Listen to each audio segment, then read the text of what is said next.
قال الله تبارك وتعالى: وقال الرسول يا رب إن قوم اتخذوا هذا القرآن مهجورا.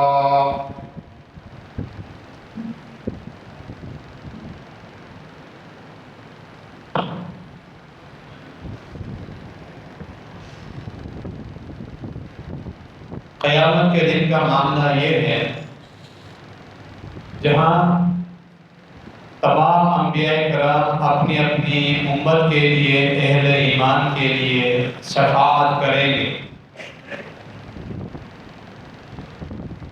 وہاں تمام انبیاء کی امت کے ایسے لوگ بھی آئیں گے جو مجرم بن کر آئیں گے، مختلف جرم اپنے ساتھ لے کر آئیں گے، اور پھر اس جرم کی قباحت اور بڑائی اس انداز سے بھی بڑھ جائے گی کہ خود انبیاء اللہ رب العالمین کی عدالت میں اپنی امت کے خلاف کیس درج کروائیں، شکایت کریں. یہ معاملہ انتہائی حساس ہو کہ ہر امت کا پیغمبر اپنی امت کے مجرموں کے لیے، ان کے خلاف اللہ کی بارگاہ میں خود شکایت کرے. تمام انبیاء جو اپنی امت کے مجرم لوگوں کے لیے شکایت کریں گے، ان میں بنیادی جو گناہ امت والوں نے کیا ہوگا وہ شرک ہوگا، انبیاء کی دعوت کو ٹھکرانا، ان کا انکار کر دیں. اور اس کے ساتھ جو اہم مسئلہ ہوگا آسمان سے نازل کردہ کتابیں اور شریعت کا انکار اور اس پہ عمل نہ کر. خود رحمت للعالمین تمام انبیاء اور رسولوں کے امام اور سردار، اللہ رب العالمین کے بعد اس کائنات میں سب سے بڑا مقام اور رتبہ رکھنے والے، انسانوں کے سردار، افضل البشر جناب محمد رسول اللہ صلی اللہ علیہ وسلم بھی اپنی امت کے خلاف شکایت کریں. کچھ ایسے مراحل آئیں گے جن کا ذکر ہمیں قرآن مجید کی کچھ آیات میں ملتا ہے اور رسول اللہ صلی اللہ علیہ وسلم کی احادیث میں بھی ملتا ہے کہ خود اللہ رب العالمین کی بارگاہ میں رسول اللہ صلی اللہ علیہ وسلم شکایت کرے. اس میں سے ایک بنیادی چیز جس کا ذکر اس خطبے کی تمہیدی آیت میں آپ نے سنا، سورہ فرقان کی آیت نمبر 30 میں نے تلاوت کی ہے. وقال الرسول یا ربی ان قومی اتخذوا هذا القرآن مہجورا. قیامت کے دن حساب و کتاب کا مرحلہ چل رہا ہوگا. اللہ کے رسول جناب محمد رسول اللہ صلی اللہ علیہ وسلم اللہ کے سامنے آئیں گے ایک شکایت لے کر اپنی امت کے کچھ افراد کے خلاف، خود شکایت لے کر آئیں، جس کا ذکر اللہ رب العالمین نے اس آیت مبارکہ میں کیا کہ میرا رسول آ کر مجھ سے کہے گا اے میرے رب، یہ میری قوم ہے، میری امت کے وہ افراد ہیں جنہوں نے تیری کتاب جو تو نے مجھے عطا کی تھی، تو نے مجھے دی تھی، اس کو چھوڑ دیا تھا، تیرے قرآن پہ عمل نہیں کیا تھا، اس کتاب کو چھوڑ دیا. یعنی تو نے مجھ پر ایک نعمت نازل فرمائی تھی، نعمت کی صورت میں اتنی عظیم کتاب، جو کتاب ان کے لیے ہدایت کا سبب تھی، جس کتاب کو تم نے نور قرار دیا، ہدایت کا نور، جس کتاب میں ان کے لیے دنیاوی عزتیں بھی تھی اور آخرت میں درجات بلند کرنے کے اسباب بھی اسی کتاب میں، جس کتاب میں تم نے تہذیب سکھلائی، دین سکھایا، تیرا تعارف کروایا، آخرت کی تیاری کروائی، ایک دوسرے کے حقوق سکھائے، تیری عبادات، اور تیرے نبیوں کا مقام و مرتبہ، حلال اور حرام کے احکامات، زندگی گزارنے کے سارے طریقے جس میں موجود تھے، ان کو اپنانے کے بجائے میرے انہی لوگوں نے اس کتاب کو پس پشت پھینک دیا، عمل کرنے کے لیے تیار نہیں، تو کیا انجام ہوگا ان مجرموں کا ہم خود سمجھ سکتے ہیں، جن کے خلاف رحمت للعالمین صلی اللہ علیہ وسلم خود شکایت درج کروائیں، اللہ رب العالمین کی بارگاہ میں خود شکایت درج کروائیں۔ ایک طرف وہ خوش نصیب جن کے حق میں شفاعتیں ہو رہی ہیں، رسول اللہ صلی اللہ علیہ وسلم خود شفاعت کر رہے ہیں ان کے حق میں، اور دوسری طرف یہ بدبخت لوگ جن کے خلاف شکایتیں درج ہو رہی ہیں، یہ اللہ کی کتاب کو چھوڑنے والے ہیں۔ یہ ہمارا جو سلسلہ آپ نے سنا ہے، جمعے کے خطبات میں ایمانیات کے جو 6 اجزاء، اللہ کی ذات پر ایمان، اللہ رب العالمین کے فرشتوں پر ایمان، اور اللہ رب العالمین کے تمام مبعوث کردہ انبیاء پر ایمان، خاتم النبیین جناب محمد رسول اللہ صلی اللہ علیہ وسلم تک جو سلسلہ مکمل ہو چکا، اور پھر چوتھے نمبر پر اللہ رب العالمین کی تمام آسمانی کتابوں پر ایمان، جو اللہ نے مختلف انبیاء پر کتابیں نازل فرمائی، جن میں آخری کتاب خاتم النبیین جناب محمد رسول اللہ صلی اللہ علیہ وسلم پر نازل۔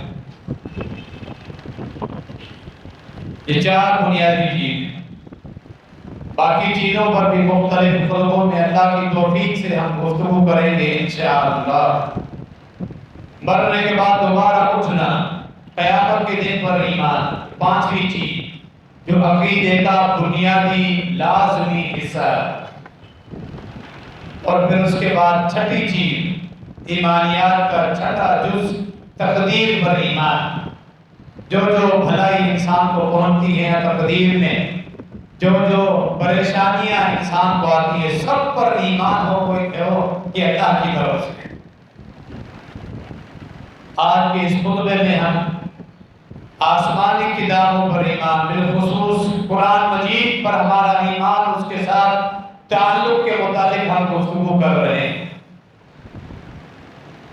اس کی اہمیت ہم اس تمہیدی گفتگو سے اس کا اندازہ لگائیں کہ مسلمانوں کو یہ جو انعام ملا، یہ جو نعمت ملی، خود رسول اللہ صلی اللہ علیہ وسلم کی صورت میں جو اللہ رب العالمین نے آپ صلی اللہ علیہ وسلم کی ذات بابرکت کو بھی نعمت قرار دیا، آپ صلی اللہ علیہ وسلم کو مبعوث فرما کر پوری مخلوق پر اللہ نے فرمایا میں نے احسان کیا ہے۔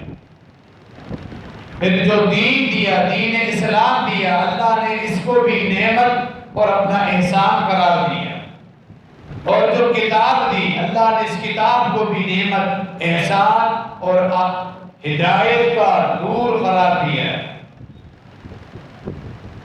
لیکن اللہ رب العالمین کی ناشکری کی یہ سب سے بدترین صورت ہے۔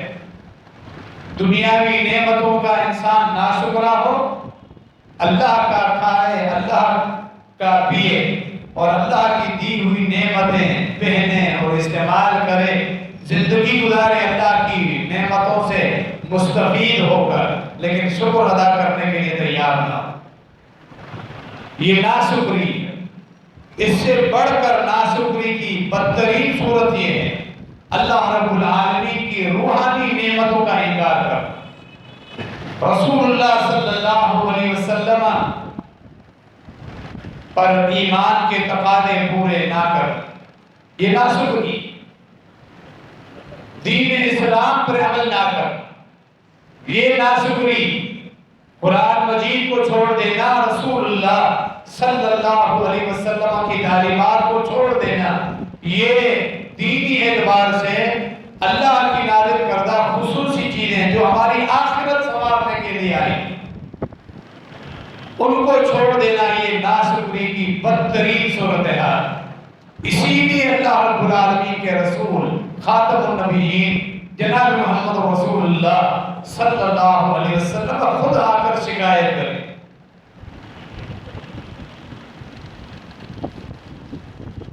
کتاب اللہ رب العالمین نے قرآن مجید کی صورت میں نازل فرمائی، یہ آخری کتاب۔ جس طرح تمام انبیاء پر ایمان لانا لازم ہے، آپ سن چکے ہیں، اسی طرح تمام انبیاء پر جو کتابیں نازل ہوئی، تمام کتابوں پر ایمان لانا لازم، اور اسی طرح جس طرح انبیاء پر ایمان لانا لازم کہ تمام انبیاء کی شریعت جس طرح منسوخ ہو چکی ہے خاتم النبیین صلی اللہ علیہ وسلم سے پہلے، ایمان لانا فرض ہے، لیکن ان کی شریعت کے تفصیلی اور فروعی احکامات منسوخ ہو چکے ہیں۔ اسی طرح تمام آسمانی کتابوں کی تعلیمات منسوخ ہو چکی ہیں۔ ایمان لانا ہے ان کتابوں کہ اللہ رب العالمین نے تورات جناب موسیٰ علیہ السلام پر تختیوں کی صورت میں نازل فرمائی۔ قرآن مجید نے اس تورات کا ذکر کئی مقامات پر اللہ رب العالمین نے کیا ہے اور اس کو ہدایت قرار دیا ہے موسیٰ علیہ السلام کی امت کے لیے، اس کو نور قرار دیا، اس کو فرقان حق اور باطل میں فرق کرنے والی کتاب قرار دی اللہ رب العالمین، اس کو واضح روشنی قرار دیا ہے تورات۔ وَآتَيْنَا داؤد زبورا، اور ہم نے داؤد علیہ السلام کو زبور عطا فرمایا۔ عربی زبان میں زبور ہر لکھی ہوئی کتاب کو بھی کہا جاتا ہے، لیکن بالخصوص بطور علم کے زبور نام کا اطلاق اس صحیفے پر ہوتا ہے جو سیدنا داؤد علیہ السلام پر نازل ہے۔ اس پر بھی ہمارا ایمان کہ اللہ رب العالمین نے اپنے پیغمبر سیدنا داؤد علیہ السلام کو زبور کی کتاب عطا فرمائی، اور پھر موسیٰ علیہ السلام پر اللہ رب العالمین نے انجیل عطا فرمائی، وہ انجیل جو تورات کی تصدیق کرنے والی بھی تھی، اور پھر تورات کے بعد زبور، اور زبور کے بعد پھر انجیل کی ترتیب آتی، جس کو اللہ رب العالمین نے ہدایت قرار دی ہے۔ تمام کتابوں پر ہمارا ایمان ہے، اور یہ ایمان اپنا لازم، البتہ جس طرح آپ نے سنا سب کی تفصیلی احکامات قرآن مجید کے اترنے کے بعد منسوخ ہو چکے ہیں، یہ چیز ہمارے عقیدے میں شامل ہے۔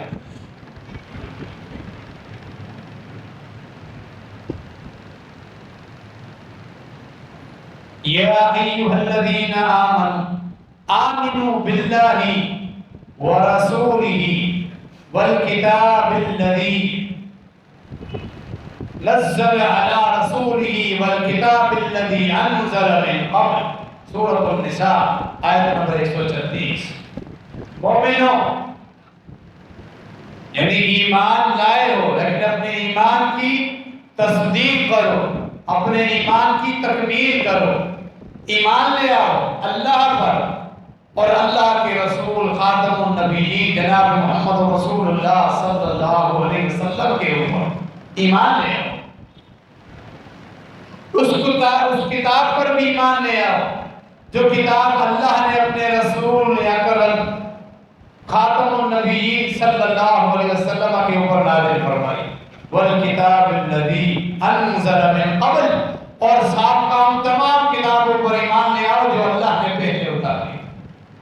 فرض ہے ایمان لانا، ان تمام کتابوں پر بھی ایمان لے آؤ جو اللہ نے پہلے اتاری۔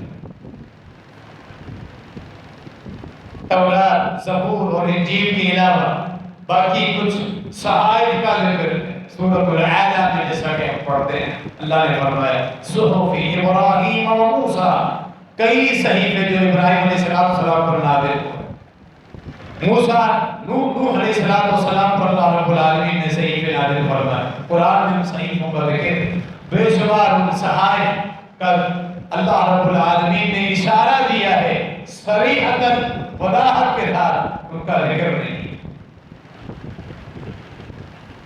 سب پر ایمان، صحائف پر، کتب پر، آسمانی کتابوں پر، آسمانی صحائف پر ہمارا ایمان ہونا چاہیے. قرآن مجید پر ایمان مفصلاً لانا لازم کہ یہ آخری کتاب ہے. جس طرح رسول اللہ صلی اللہ علیہ وسلم خاتم النبیین ہیں، اسی طرح آپ صلی اللہ علیہ وسلم کی شریعت یہ قرآن بھی تمام کتابوں میں سے آخری کتاب. قیمت آیات ہو، اللہ نے فرمایا یہ کتاب ہمیشہ کے لیے محکم ہو کر میں نے نازل کی ہے، یہ کبھی منسوخ نہیں ہوگی. جس طرح رسول اللہ صلی اللہ علیہ وسلم کی شریعت اب قیامت تک ہے، کبھی منسوخ نہیں ہوگی، اسی طرح یہ کتاب اب قیامت تک تمہارا دستور ہے، تمہارے لیے آئین ہے، کہ قیامت تک منسوخ نہیں ہوگی.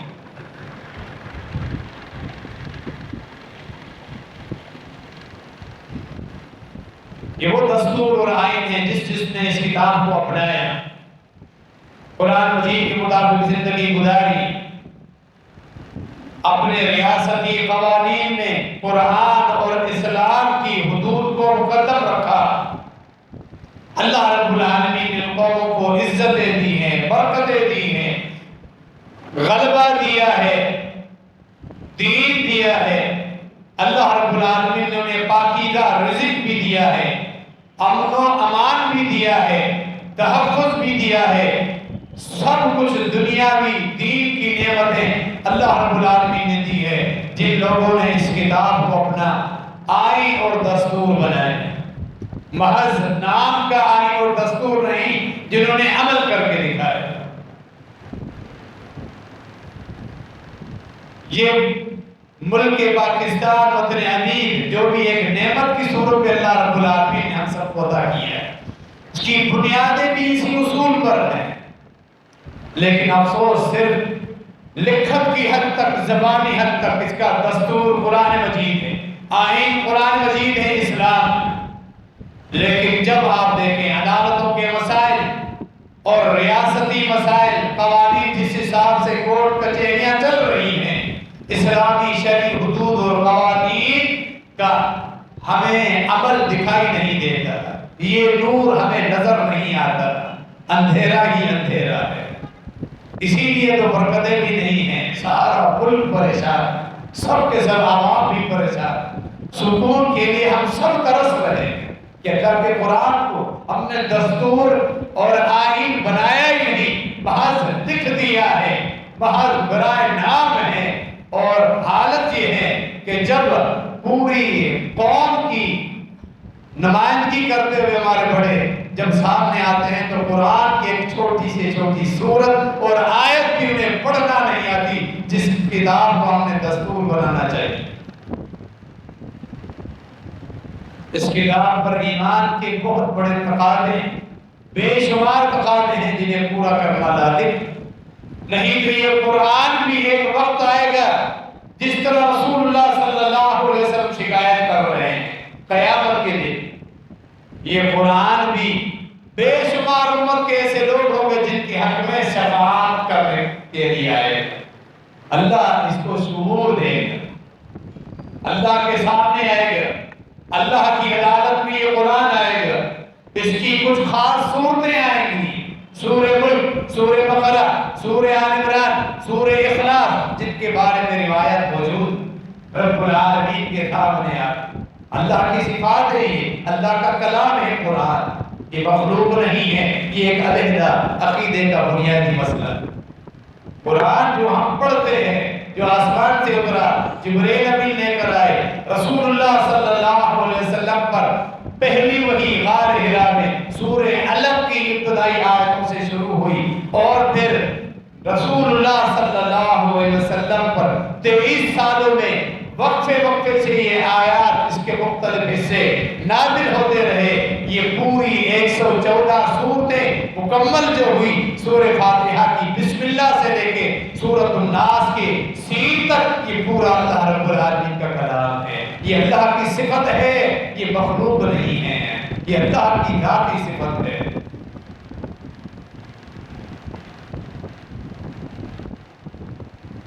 اس کی مختلف صورتیں اور یہ پورا قرآن بھی قیامت کے دن رب العالمین کے سامنے آئے گا، اور بے شمار ایسے لوگ جنہوں نے اس کو اپنے سینے کا نور بنایا اور زندگی گزارنے کے لیے مشعل راہ بنایا، اس کی نور ہدایت میں وہ راستہ چن کر چلتے رہے، اس کے حلال اور حرام کے مطابق انہوں نے زندگی گزاری، احکامات اور فرائض عبادات جو قرآن نے بتائے اس پہ عمل کیا، اس کی منہیات اور روکنے والی چیزیں جن سے قرآن نے روکا رک گئے، قرآن ان کے حق میں سفارشی بن کے آئے. کیوں نہ ہو، یہ انبیاء کی صفت ہے اور رسول اللہ صلی اللہ علیہ وسلم کی صفت بھی قرآن بیان، پورا قرآن. ام المومنین عائشہ رضی اللہ عنہا سے پوچھا گیا کہ رسول اللہ صلی اللہ علیہ وسلم کے اخلاق اور سیرت کی کچھ ہمیں جملے بتائیں، تو ایک ہی جملہ کافی تھا. فرمایا پورا قرآن میرے نبی میرے آقا علیہ السلام کی سیرت ہے. جس چیز کا قرآن نے حکم دیا ہے اللہ کے رسول صلی اللہ علیہ وسلم نے اس میں عمل کیا، اور جن چیزوں سے قرآن نے روکا ہے میرے نبی جناب محمد رسول اللہ صلی اللہ علیہ وسلم اس چیز سے رک جاتے تھے. یہ پوری سیرت جو اہل ایمان بھی اس طرح زندگی گزار کر آئیں گے، قرآن کے حق میں شفاعت کریں. اور پھر درجات اس طرح بلند ہوں گے قرآن کی وجہ، اس طرح درجات بلند ہوں گے. قرآن کے ساتھ تعلق تھا، دکان پہ مسجد میں اذان ہوتے ساتھ ہی وقت پہ آ جانا، نماز کے بعد بھی مسجد میں بیٹھے رہنا، اپنی ڈیوٹی میں ملازمت میں وقت ملتا، کاروبار میں وقت ملتا، قرآن اٹھا کے شروع کر دیتا.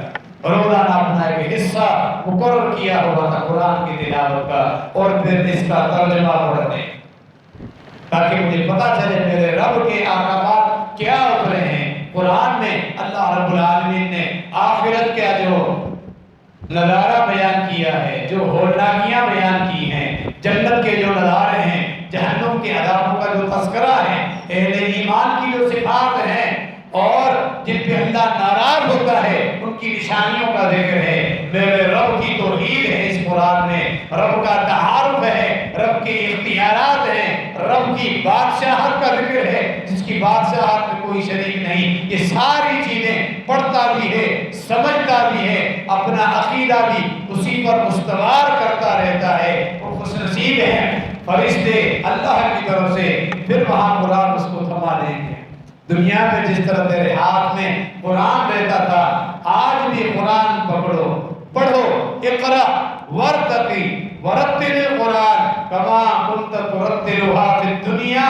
آج بھی قرآن پڑھتے رہو اور جنت میں تیرے درجات بلند ہوتے رہے. جتنا قرآن دنیا میں تیرا تعلق تھا قرآن کے ساتھ، آج تیرے درجات بھی اسی طرح بلند ہوتے رہے. وہ پڑھتا جائے گا جس طرح دنیا میں پڑھتا تھا، عمل بھی تھا، سمجھتا بھی تھا، زندگی بھی اسی طرح گزارتا تھا. آج اس کے جنت میں درجات بلند ہو رہے. کرنا جہاں تو رک جائے گا، وہ جنت میں تیری آخری منزل. یہاں اس طرح قیامت کے دن یہ قرآن عزتیں دے، سفارشیں بھی کرے. جس نے اپنی رات کے وقت بستر چھوڑ کے تہجد کی صورت میں قرآن پڑھتا رہا، رمضان میں تراویح کی صورت میں قرآن پڑھتا رہا، سنتا رہا، اس طرح سفارش کرے. حتیٰ کہ قبر جیسے سخت ترین کٹھن مراحل میں سورہ ملک کے بارے میں جو فضیلت آتی ہے، صحیح سند کے ساتھ مرفوع حدیث نبی علیہ السلام کا فرمان جس کی تائید میں صحابہ کرام کے اقوال بھی آتے ہیں، جس سے اس حدیث کی اصل ہمیں مل جاتی ہے. قبر کا سخت ترین مرحلہ جو میدان حشر کی ابتدائی سیڑھی ہے، جو یہاں سے کامیاب ہو گیا آگے بھی کامیابی، یہی جو پھنس جائے گا آگے بھی پھنستا رہے. سورہ ملک نور بن کے اس کے حق میں سفارش کر دیں. کہ تعلق تھا اس کو تلاوت رات کو سوتے وقت روزانہ وہ پڑھتا ہے. فرمایا پھر کچھ ایسے بدبخت لوگ ہوں گے جن کے خلاف یہ قرآن مقدمہ درج کروانے آئے. جس طرح رسول اللہ صلی اللہ علیہ وسلم شکایت درج کریں گے میری امت کے ان افراد نے اس قرآن کو چھوڑ دیا تھا, خود قرآن بھی شکایت درج کرنے آئے. فرمایا رسول اللہ صلی اللہ علیہ وسلم نے فرمایا میں مختلف مراحل میں اپنی امت کے لیے شفاعت کرتا رہوں گا. بغیر حساب و کتاب کے جنت والے بھی میری شفاعت کے بعد بھی جنت کے قریب جا کر روک لیے جائیں گے, کیونکہ دروازہ جنت کا اس وقت تک نہیں کھولا جائے گا جب تک میں خود دروازے پر پہنچوں گا نہیں. جنتی ہوں گے قریب پہنچ جائیں گے, انتظار میں ہوں گے کہ جنت کا جو خازن ہوگا رضوان وہ اس وقت تک اس جنت اللہ کی طرف سے جو ایک بہت بڑا انعام ہے اپنے بندوں کے لیے کہ دروازہ اس کا نہیں کھلے گا جب تک رسول اللہ صلی اللہ علیہ وسلم پہنچے. فرمایا مختلف مراحل کی شفاعت کرتا ہوں, گنہگاروں کے میں بھی شفاعت کروں, لیکن ایک ایسا وقت آئے گا میں شفاعت کے لیے اٹھوں گا الا من حبسہ القرآن. صحیح بخاری کے الفاظ, قرآن آ جائے گا میرے آگے کہ اللہ کے رسول آپ ان کے حق میں شفاعت نہیں کر سکتے. فرمایا میں بھی خاموش ہو جاؤں. قرآن آڑے آ جائے گا آپ ان کے حق میں شفاعت نہیں کر سکتے. کون تھے آپ کی امت کے وہ لوگ جنہوں نے تیرے رب کا تعارف میرے اندر پڑھا, رب کی حاکمیت, رب کی بادشاہت, رب کی توحید, رب کے اختیارات, پھر بھی ان ظالموں نے تمہارے رب کی مخلوق کو رب کے اختیارات کے ساتھ شریک کر دیا. آپ ان کے حق میں شفاعت نہیں کر سکتے. فرمایا میں بھی رک جاؤں الا من حبسہ القرآن. یہ قرآن بہار ہے مشرکوں کے خلاف. پورا قرآن توحید ہے. قرآن کا اصل بنیادی موضوع ہی یہی ہے. رب العالمین اکیلا ہی عبادت کا حق رکھتا ہے. کیوں رکھتا ہے؟ اس ایک سوال کا جواب جو ہے وہ پورا رب العالمین کا قرآن. اللہ رب العالمین کے اکیلے کا حق ہے کہ عبادت کی ساری اقسام اسی کے لیے سزاوار.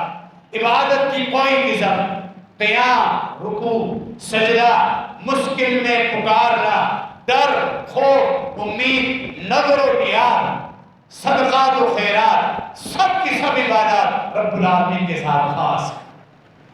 کیوں؟ اس کیوں کا جواب پورا اللہ رب العالمین کا قرآن. اس کے اختیارات پڑھو, اس کی صفات پڑھو. وہ الاول ہے, الآخر ہے, وہ خالق ہے, وہ کسی کا محتاج نہیں, وہ الصمد ہے, پوری مخلوق اسی کی محتاج ہے. وہ شروع سے تھا, ہمیشہ رہے گا, آخر تک رہے گا. ساری مخلوق کا وجود نہیں تھا, اللہ نے ساری مخلوق کو وجود بخشا, اور اللہ ہر ایک مخلوق کو فنا بھی ضرور کرے گا. اس کی سنت ہے, وہ عدم اور وجود کی چیزوں سے پاک ہے, مبرہ ہے, منزہ ہے. پورا قرآن اسی سوال کا جواب ہے کہ وہ اکیلا ہی عبادت کا لائق, اسی کا حق کیوں.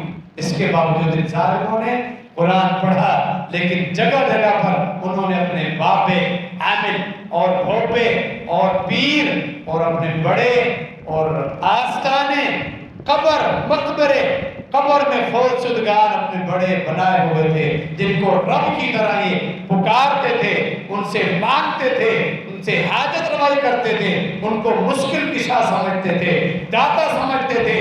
مرنے کے بعد بھی یہ غریب نواز ہے, مرنے کے بعد بھی یہ بہت آدم ہے. یہ رب تیرے رب کی سارے نام, تیرے رب کی صفات ان ظالموں نے مخلوق کو دے دی تھی کہ اللہ کے رسول آپ ان کے حق میں شفاعت نہیں کر سکتے.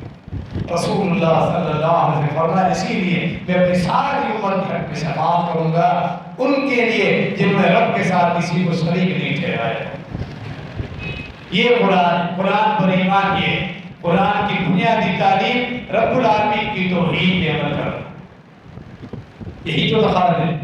اور پھر قرآن مجید کے ساتھ تعلق, تلاوت کا, ہمارے روزمرہ کی جو عبادات ہیں، فرائض ہیں، ہم نمازیں پڑھتے ہیں، نوافل پڑھتے ہیں، اگر اللہ کی توفیق سے اللہ کا شکر ادا کریں، رمضان مبارک کے روزے اور حج اور عمرہ، یہ ساری عبادات ہیں اللہ کو راضی کرنے کے لیے، صرف اللہ کے لیے صدقات و خیرات، نذر و نیاز، یہ سب اللہ کے لیے۔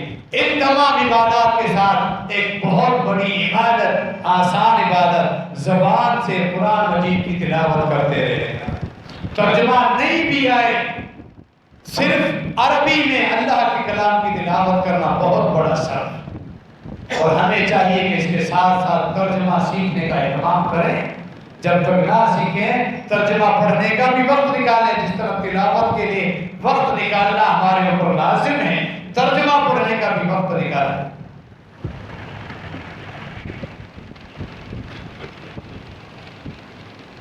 قرآن مجید کی تلاوت کتنی بڑی عبادت کہ اللہ رب العالمین نے خود حکم دیا اپنے پیغمبر جناب محمد رسول اللہ صلی اللہ علیہ وسلم، اور یہ حکم پوری امت اس حکم میں شامل ہے۔ انما امرت ان اعبد رب هذه البلدة الذي حرمها وله كل شيء وامرت ان اكون من المسلمين وان اتلو القرآن۔ کہہ دیجیے مجھے تو اللہ رب العالمین نے حکم دیا ہے کہ میں اسی کی بندگی کروں، وہ اللہ جس نے اس شہر مکہ کو حرمت والا بنایا، اس اکیلے رب کی بندگی کرنے کا اللہ نے مجھے حکم دیا۔ دوسری چیز جس کا اللہ نے مجھے خصوصی طور پہ حکم دیا ہے، وَأَنْ أَكُونَ مِنَ الْمُسْلِمِينَ، اللہ کے لیے میں فرما بردار بن جاؤں، اس کے ہر حکم کی میں اتباع اور پیروی کروں، اس کی روکی ہوئی چیزوں سے میں رک جاؤں۔ وَأَنْ أَتْلُوَ الْقُرْآنَ، اللہ نے ایک تیسری چیز کا خصوصی حکم جبرائیل امین کے ذریعے، وحی کے ذریعے مجھے یہ حکم دیا ہے، میں اللہ کی کتاب کی تلاوت کرتا ہوں۔ وَأَنْ أَتْلُوَ الْقُرْآنَ، اس کی اہمیت سمجھے، اللہ نے خصوصی طور پر خود اپنے پیغمبر جناب محمد رسول اللہ صلی اللہ علیہ وسلم کو حکم دیا، آپ قرآن کثرت سے پڑھتے رہیں۔ وما تكون في شأن وما تتلو منه من قرآن وما تفعلون وما تعملون من عمل إلا كنا عليكم شهودا إذ تفيضون فيه۔ ایک اور جگہ پہ اللہ نے فرمایا، مختلف اللہ نے دیکھیاں ذکر کی، تمہارا ہر وہ کام، ہر وہ عبادت جو تم کرتے ہو، اور جب تم قرآن پڑھتے ہو، ہر نیکی جس پہ تم مشغول ہوتے ہو، ہم تمہارے اوپر گواہ ہوتے ہیں۔ اللہ نے عمومی نیکیوں کے ساتھ ایک خاص نیکی کا ذکر کیا، وہ ہے قرآن مجید کی تلاوت۔ اللہ نے فرمایا ایک ایک لمحہ، ایک ایک حرف، ایک ایک لفظ جب تم زبان سے پڑھتے ہو، ہمارے فرشتے موجود ہوتے ہیں، برکتیں بھی، رحمتیں بھی، نور بھی اترتا ہے، ایک ایک حرف پر 10 نیکیاں لکھنے والے فرشتے موجود ہیں۔ آج عبادت کا یہ اہم پہلو ہم سے چھوٹتا ہو جا رہا ہے۔ مروجہ ایک رواج بن چکا ہے، محلے کے قریب جو مسجد ہے وہاں بچوں کو قرآن پڑھا دیتے، نادرا قرآن پڑھ کے تکمیل کی، بچے کو پھر دنیاوی تعلیم کی طرف لے گئے، کاروبار کی طرف لے کر آئے، گھر میں خود نہ قرآن مجید کی تلاوت کا اہتمام، نہ بچوں سے قرآن مجید کی تلاوت کا اہتمام۔ سال میں رمضان کا مہینہ آتا ہے، ہم قرآن اٹھاتے ہیں، اس ایک مہینے میں کچھ لوگ دور نکال لیتے ہیں، اور اس کے بعد 11 مہینے تک یہ قرآن مجید کپڑوں میں ہم لپیٹ کے بند کر کے رکھ دیتے ہیں۔ ہاں، جب کاروباری پریشانی ہو کسی مولوی کو لے کر آئیں گے اور اس کو کرائے پر کچھ پیسے دے کر اس سے تلاوت کرواتے رہیں گے کہ ہمارے پاس قرآن مجید پڑھنے کا ٹائم نہیں، وہ بھی اس لیے نہیں ہمیں ہدایت ملے، وہ بھی اس لیے کہ شاید دنیا کے رزق کے دروازے کھول جائیں گے، اس لالچ میں دکان پہ کسی مولوی کو بٹھا کر قرآن پڑھ، گھر میں وہ اہتمام، برکتوں کا اہتمام، اس چیز کو ہم نے چھوڑ۔ کتنی برکتیں ہیں تلاوت کی، سورہ بقرہ کی خصوصی برکت، جس گھر میں پڑھا جائے شیطان اس گھر سے دور بھاگ جاتا ہے۔ رات کو سوتے وقت آیت الکرسی کی تلاوت، سورہ ملک، سورہ الف لام میم سجدہ، ساری فضیلتیں سننے کی حد تک رہ گئی ہے، لیکن عمل کرنے کا جو جذبہ ہے ہم سے پیچھے نکل چکا ہے۔ قرآن مجید کی تلاوت اپنے فرائض کے ساتھ، یہ ہماری زندگی کا ایک خوبصورت حصہ ہے۔ فرمایا رسول اللہ صلی اللہ علیہ وسلم وہ مومن جو اس کا ایمان درست ہے اور اس کا قرآن بھی اس کے ساتھ تعلق میں پڑتا ہے، خوشبودار پھل کی طرح اس کی مثال ہے جس کے اندر مٹھاس بھی ہے اور کھاتے وقت اس کی خوشبو بھی بڑی اچھی لگتی ہے۔ یعنی ایمان نکھر جاتا ہے جب تعلق قرآن مجید کے ساتھ۔ غزوہ احد کے شہداء جب شہادتیں ہوئی، 70 صحابہ کرام کی شہادت غزوہ احد، نبی علیہ السلام جب دو تین ساتھیوں کو ایک ہی قبر میں دفنا رہے تھے، آپ پوچھتے جا رہے تھے ان میں سے سب سے زیادہ قرآن حافظ کس کو تھا؟ جس کی طرف اشارہ کیا جاتا لحد میں پہلے اپنے اس ساتھی کو اتار جس کو قرآن سب سے زیادہ حافظ ہوتا، یعنی دنیا میں بھی یہ قرآن عزتیں دیتا ہے اور قبر میں بھی اور آخرت میں بھی۔ آپ سمجھو گے کس طرح سفارش کرے گا اور جو چھوڑ دیں گے اس کے خلاف کس طرح شکایت کرے گا۔